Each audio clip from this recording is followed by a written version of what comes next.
So I'm flying in from New York to Prague, and I'm very excited to be here in Prague because of the history, the culture, and the people. But actually, the real reason that I'm excited to be here is I'm away from Hurricane Irma.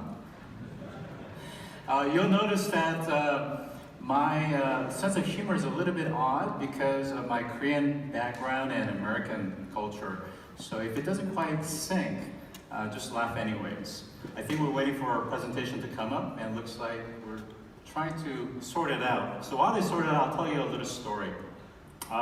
In the last couple of months, I've been traveling all over, from Tokyo to Seoul to New York to Chicago and back to New York, and it's been just absolutely crazy.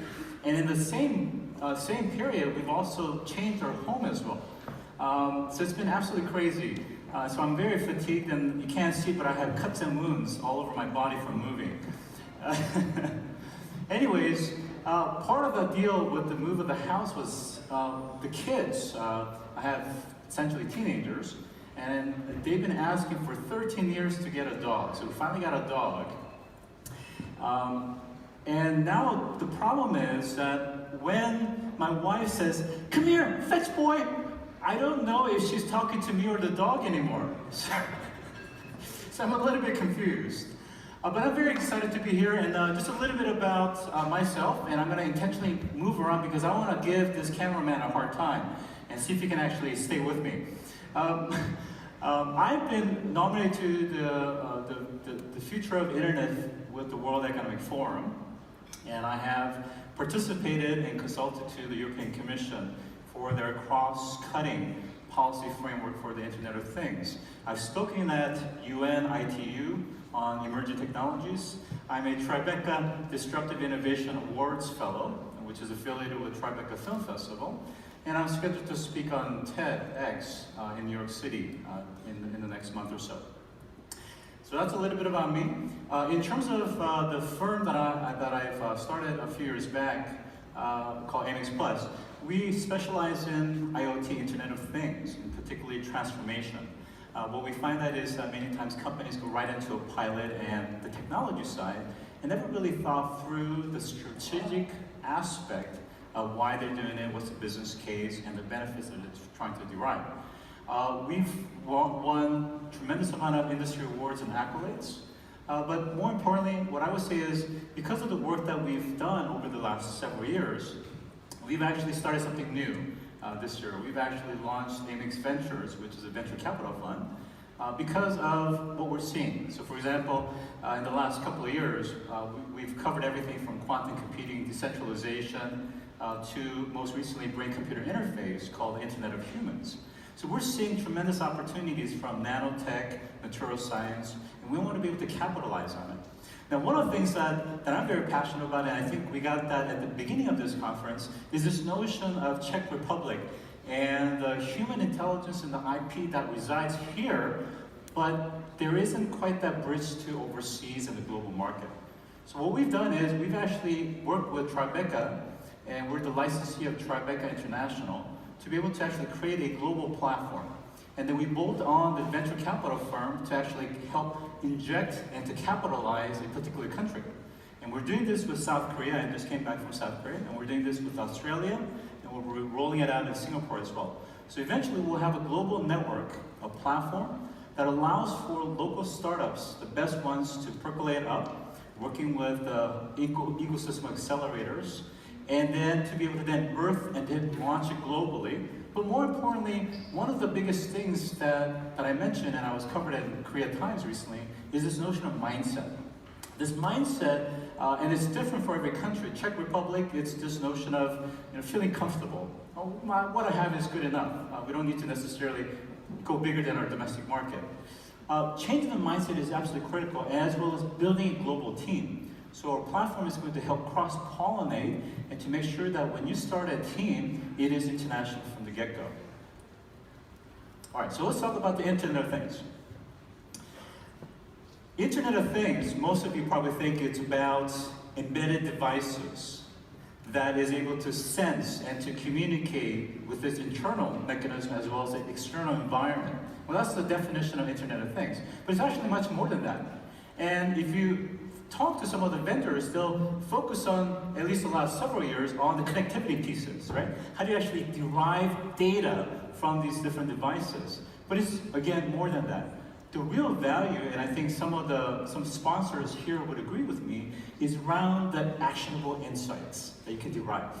So it's taking this stream of data from different devices that used to be inanimate and being able to actually apply intelligence as well as combine it with exogenous data set to be able to get new insight that wasn't there before.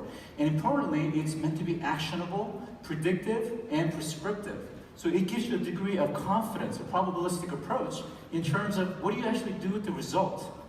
So for example, if there is a certain, let's talk about an oil refinery, if there's a certain degree of temperature rise, increase in CO2 emission level, well, if this scenario continues, you have a 60% probability that this will catch on fire. And this helps to mitigate risk as well as to integrate with your other work streams and processes and systems so that you're starting to be able to manage your processes real time. Now, one of the things that I hear often is that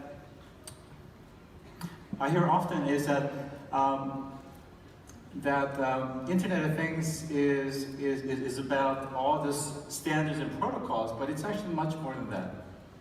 Internet of Things actually is connected to everything from smart homes, smart cities, smart transportation, industrial, and the modernization. Because it's about real-time data. And that's the key thing is, some of you that's in the industry know that you've been working with SCADA and some of these things. Well, you have to actually download that data onto your laptop. Then you have to batch it, and it takes days, if not weeks, for that data to become available for data crunching analysis. What Internet of Things provide is the ability to be able to take your value chain, be able to quantify at every phase of that value chain and derive real-time information at any given point so you can optimize, re-optimize. And with artificial intelligence, in particular neural networks, you can start to really control things and to hopefully to a point where you can get to prescriptive, meaning if I want to drive top line growth by 10%, what are all the different mechanisms within the value chain do I have to rejigger to be able to reach those goals? Now, you're probably thinking that an IoT presentation should talk about the platforms, the stack, the standards and protocols, such as the architecture that you're seeing here. I would actually pause. And the reason I say that is, we as technologists, we love talking about the technology and this shiny, bright thing.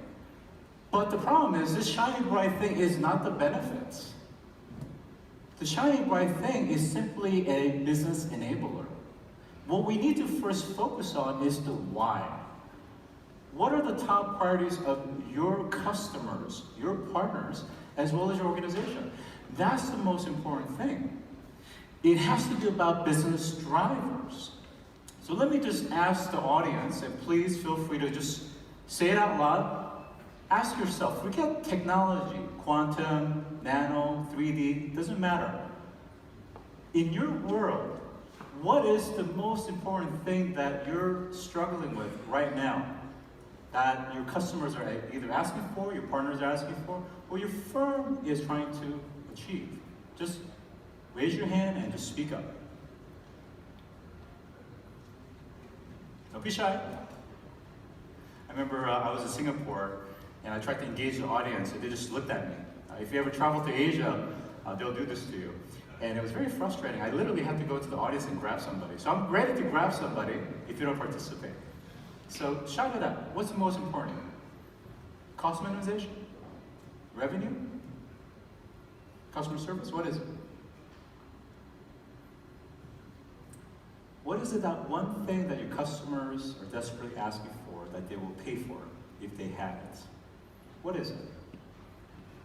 The presentation will not continue until you respond.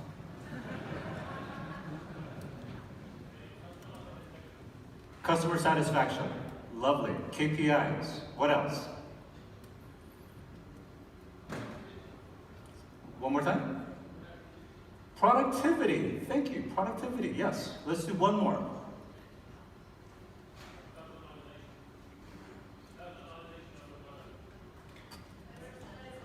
I'm sorry? One more.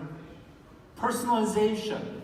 So we heard productivity, personalization, customer satisfaction. Those are just a small subset. But believe it or not, those are exactly the business drivers as to why businesses are adopting the Internet of Things. So look at yourself. You're probably either working for these companies or these represent your partners or your customers.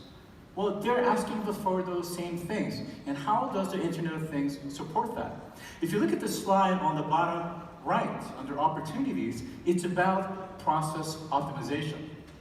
How do you fine-tune everything so that you're trimming cost? You're taking the manual processes, the siloed data, right? The offline aspect, and making sure that everything that's being done is optimized to the best possible. Predictive maintenance, so that in a manufacturing or engineering capacity, if you have something that fails, what happens? It could be down for days, weeks, and what's the cost implication of a manufacturing floor that's shut down? Significant. So being able to proactively mitigate that. Sensor-driven decision analytics. This is all about quantification. If you think about all the problems that you have, I'll give you an example. In Texas, we have some oil and gas companies, and they were sharing with me that they literally have people, and their job is to drive around in their truck and look at the tanks that's holding the oil, and check for visual inspection of any leaks on the ground. That's all they do. That's all they do. They just drive around looking at tanks and seeing if there's any leaks. The other thing they do is sometimes they have to transfer some of the oil from one of the tanks to another tank. Well, the way they do that is they write an IOU, meaning I'm going to transfer X amount of weight of oil from this tank to that tank. Well, over time, there's a pile of paperwork, and then back here on the financial side, somebody's trying to crunch the data, and there's discrepancy or lack of reconciliation. That's what we're talking about in terms of being able to quantify, and being able to quantify real time so that you know and you have a pulse on the enterprise and the subdivisions within it. Removal of human error. We're pro for that, especially when it comes to certain manufacturing processes. And then lastly, it's around providing an end-to-end solution. In terms of the 5 forces, what we're seeing is, in the industries that you're in, we're seeing very dynamic forces from new entrants, substitute goods, as well as new competitive threats that's coming in.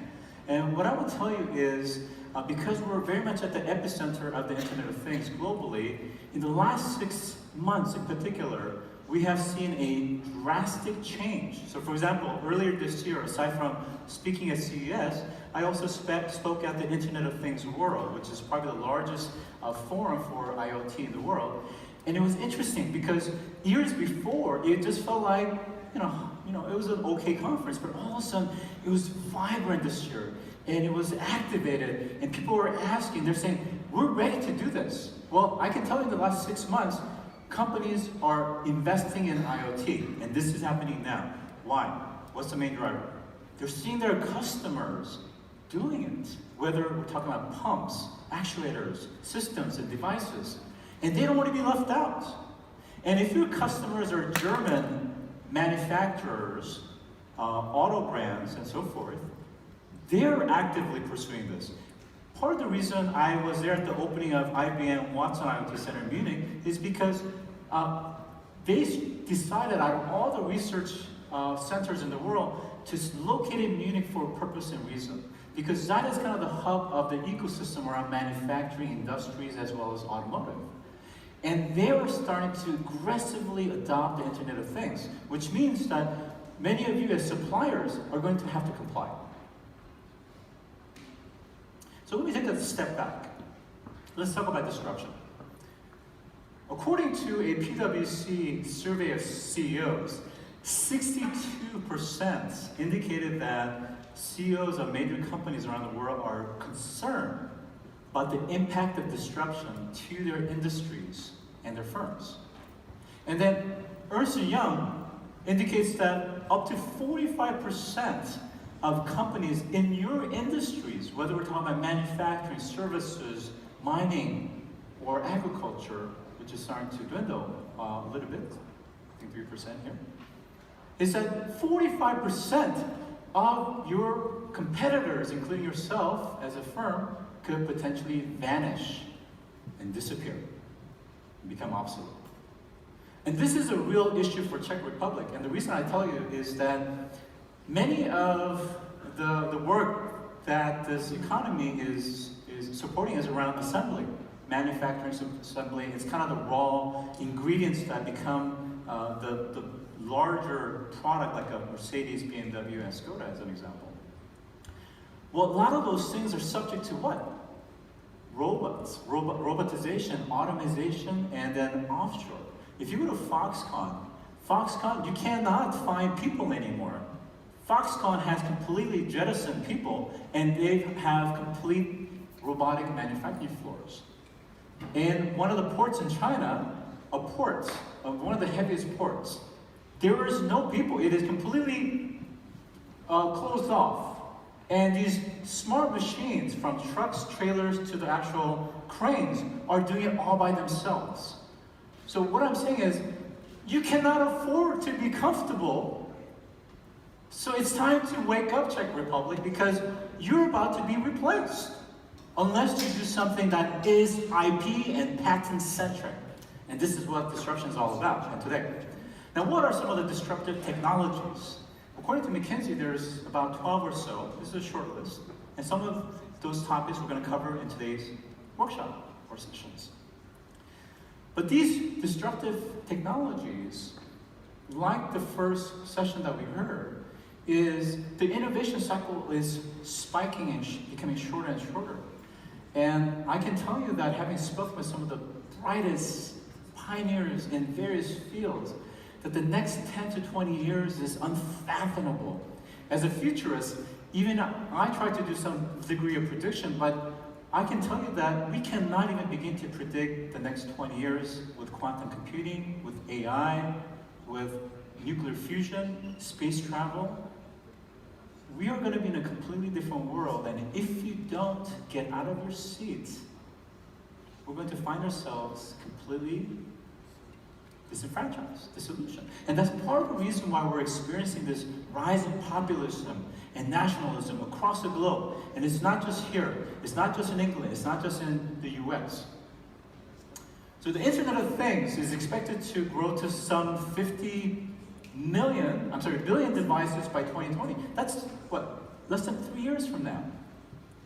And it's going to account for $6 trillion in economic potential in terms of the kinds of solutions that's going to be out there. And that's part of the reason why we have these sponsors that are here today, because they recognize that this is a real opportunity with real revenue potential. Now, why are they investing in IoT? Well, like I said before, it's several things. One is lowering operating costs, right? And it's two, it's increasing productivity. And three, which some of you may not be very familiar with, is actually being able to create new products and revenue sources. Because one of the things that's hard for people to understand is that IoT actually allows for you to be able to create product as a service or data as a service. So if you're used to selling a particular physical product, in addition to selling that unit, now you can sell a SaaS or PaaS component on top of that, because now you're providing real-time diagnostics, data streams, data visualizations, and insights that can allow for municipalities, governments, businesses to be able to operate and optimize and mitigate their risk real-time. The market potential is incredible. We're talking just businesses alone, and they're the main drivers of IoT adoption. The businesses are going to adopt some 11.2 billion devices in the near term. It's incredible. And they're doing it because they know that in order for them to compete, this is the only way. Now, what you're seeing is a segmentation here that's broken by B2C and B2B.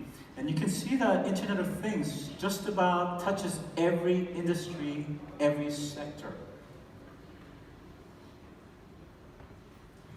Now, at a high level, and again, this is meant to be a very high-level primer, is that at the bottom you have the actual device level. which is the chip, the SoC chip. These are the embedded devices and the sensors that then work together to then send data to a gateway, to the internet, and to the cloud. Now, once this is in the cloud, then it's able to handle analytics and data visualization, as well as incorporate API services and microservices. Now, one of the things that's interesting is that we're moving away from this centralized model. Cloud is not going away. I just want to be very clear. I spoke at Cloud Expo Europe. What I'm saying is that there is a shift in workload where some things are aggregating up to the cloud, seismic events, that's major.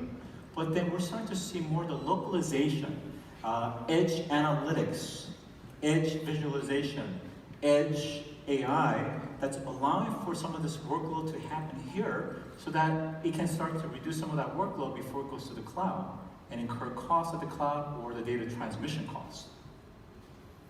Now what you're seeing here is a short list of some varieties of standards and protocols.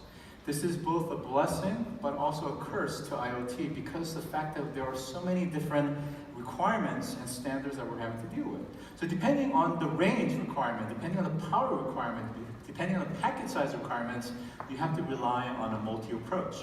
Unfortunately, we're not going to see necessary convergence anytime soon per se, but depending on the use case, there's going to be a certain subset of these standards and protocols that's going to be relevant.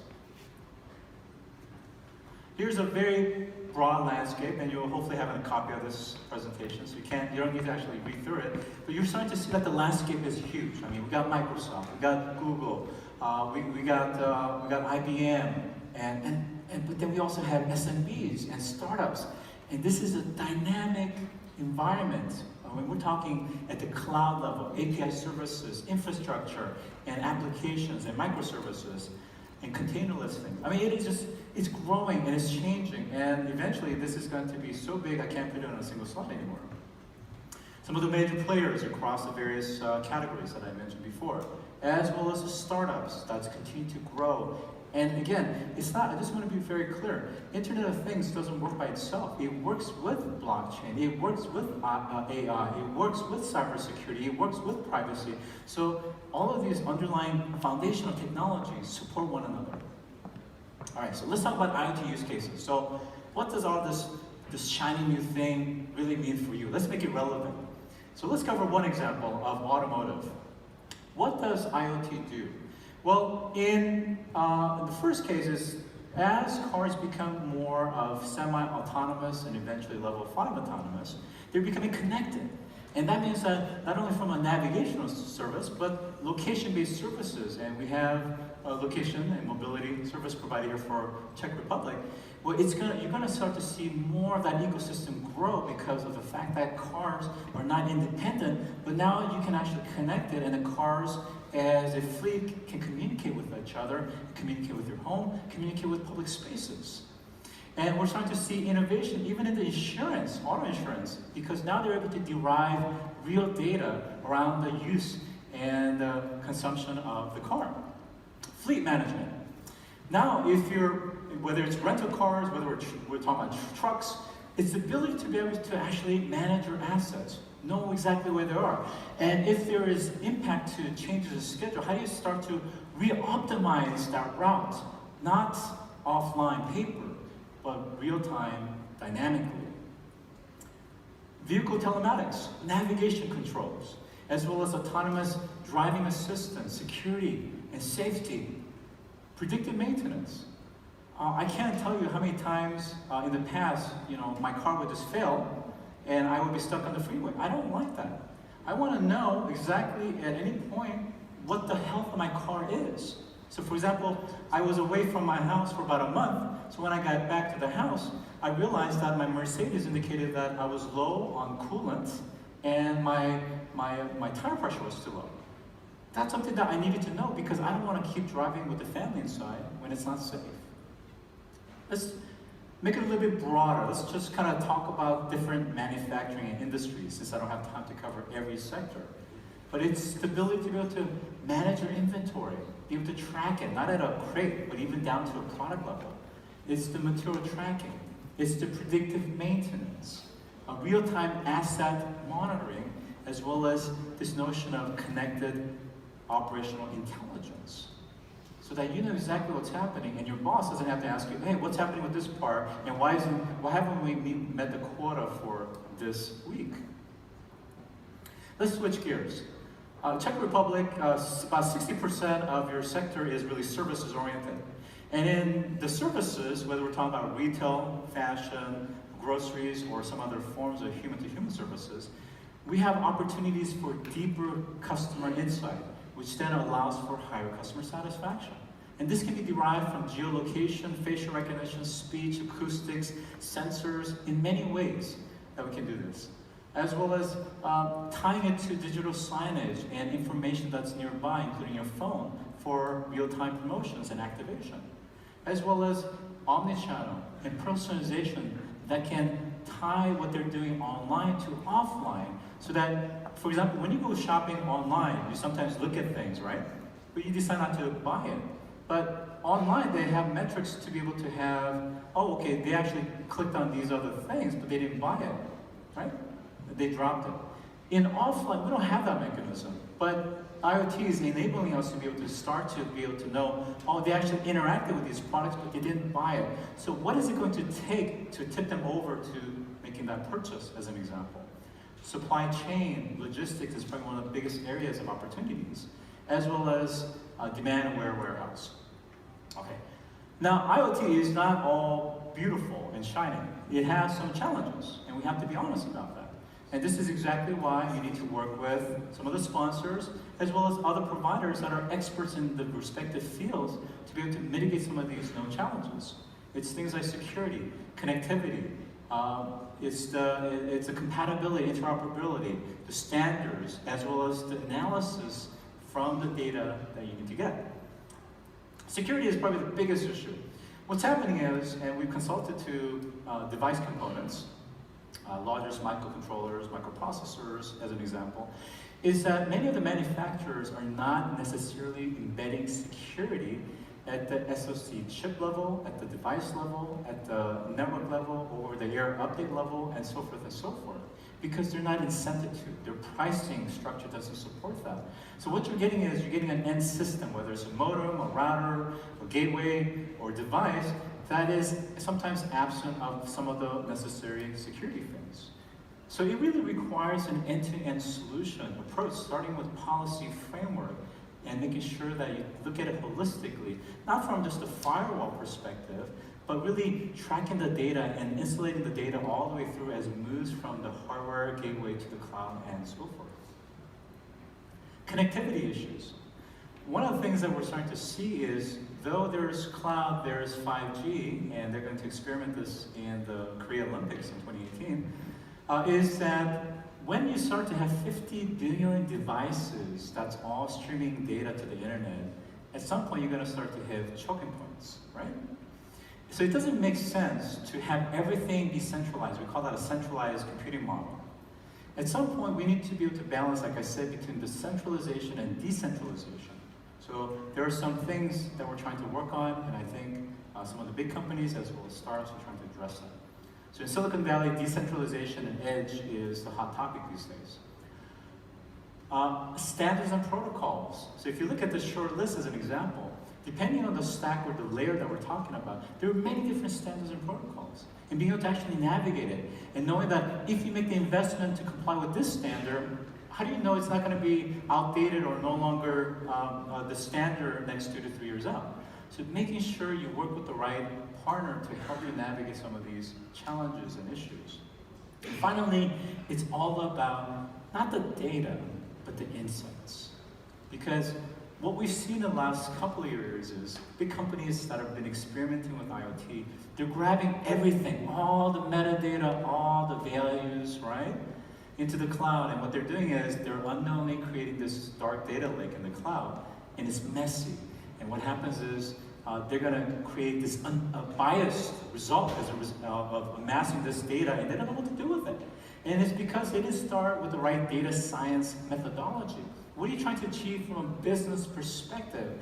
And then have you identify the right data sources, And how do you start to integrate different data types, data files? Integration of data is very important. And then finally, being able to actually apply certain techniques and derive insights that's meaningful. It's interesting because, again, I'm not a spokesperson for IBM, but I think one of the strategies that I do appreciate is they understand the value of AI and IoT is around data, hence their acquisition of the weather channel component, the data component. Because it's amazing, if you look at many publicly traded companies and their earnings report, many of that is highly correlated to weather. The storms, Hurricane Irma, what's happening in Texas as an example, and the impact to infrastructure, but also company and your revenue are related to weather. Social media as an example. So taking not just your firm-specific data, but other exogenous data set and getting a multivariate and getting insights that you didn't even imagine. That if you had tweaked this or done this, you could actually mitigate cost or risk and increase your top-line growth. So what is the call to action? The call to action is this. Your customers are asking for better KPIs and metrics around customer satisfaction. They're asking for IoT products and solutions. And if you haven't heard that knock at your door, guess what? It's coming. Because your Germany customers are going to ask for it. They're going to demand it. Your competitors are going to differentiate themselves, and they're going to try and outpace you by adopting IoT first. Your executives at the highest level are saying, what can we do to further wring out that cost in every processes that we have in the organization? Your board of directors and your shareholders are demanding that what you're doing is not enough. Where's the new revenue growth? Where's the next billion-dollar replacement that's going to help grow your organization? Doing nothing is probably one of the worst things that you can do for Czech Republic and for your firm. And for yourself as an individual, because I didn't share some of the statistics, but we're going to experience massive labor displacements that you can't even begin to imagine. Net 7% from disruptive technologies, according to some of the research as an example. If you don't do this, part of the reason I'm also at Singularity University is because sometimes you can't afford to go back to school, but you need to take a very specific course on maybe IoT or 3D or IoT as an example, or some other categories, because you need to sharpen up and you need to figure out how to disrupt yourself so that you survive out of this. Because I'm telling you, the next 5 to 10 years, even if you don't want this, it's going to come down and it's going to be done to you. So the time is now to investigate the business case, not the technology, but the business case first on the premise of the Internet of Things. So with that, thank you very much.